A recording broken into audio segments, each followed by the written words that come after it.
Hello everyone, this is a video discussing the differences that are seen visually and annotatively between an old version of BRAT run well before any of the modifications that we've done to it recently, and the 3.0.17 version of BRAT that is currently available. There's a newer one, but this is the run that I was able to do.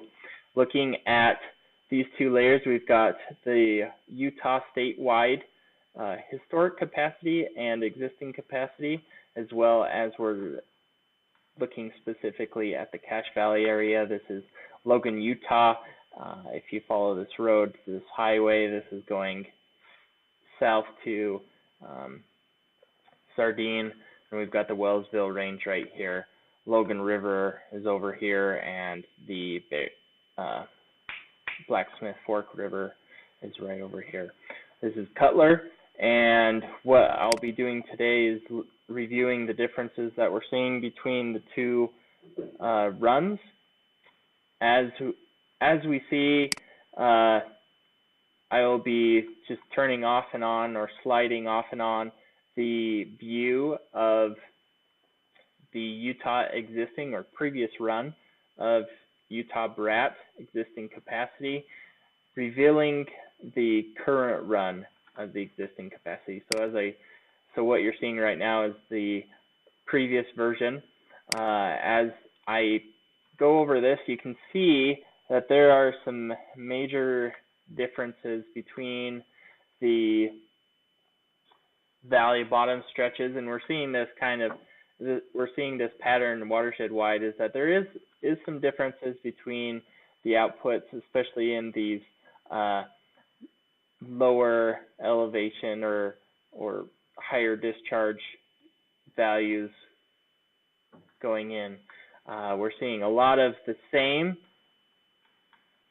output for these headwater reaches, and if you go further into the watershed, you can see that there are little differences or some minor fluctuations that occur, mainly just different extents to where an orange or a yellow capacity value could occur. But if you look specifically in the low-lying values or valleys by Cutler Dam or Cutler Reservoir, you can see that we've got some major differences going from straight green to red values or no capacity values. Looking at the data, if we zoom in, okay, one of the major contributing factors to this, I believe, is that looking at a total state extent, we were not able to dial in the drainage area threshold as precisely as looking at an individual Hecate, which would contribute to my version, which is seeing that there is, and with Wally's agreement, is that there isn't capacity for beavers to create dams in these lower reaches of the Logan River.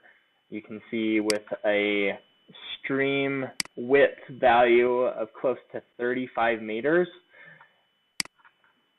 it's hard-pressed and knowing the area, it's hard-pressed to see beavers be able to create dams in these lower segments. So we're able to see that, and this might be something that just, because of the spatial scale, we were able to see that.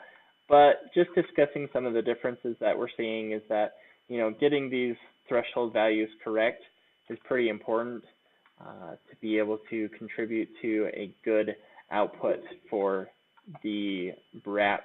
We're seeing a lot of similarities in our vegetation analysis, and so that's looking great.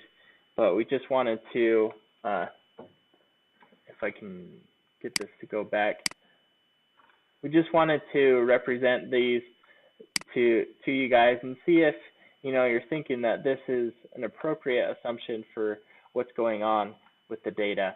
So any input is helpful, and I will be providing some some of these data links to you all so that you can now make your own analysis for it yourselves. But we're looking pretty good in those lower valleys. Still some questions as described in another video in the previous issue, considering the Logan River and further upstream. There's only so much that you can do with drainage area thresholds, but with some stream power information, might be able to glean some information out of it. But we're looking good there, and that's the end of the video. And if you guys have anything else to add between previous runs, what you've seen and what you like and what you might not, that'd be helpful.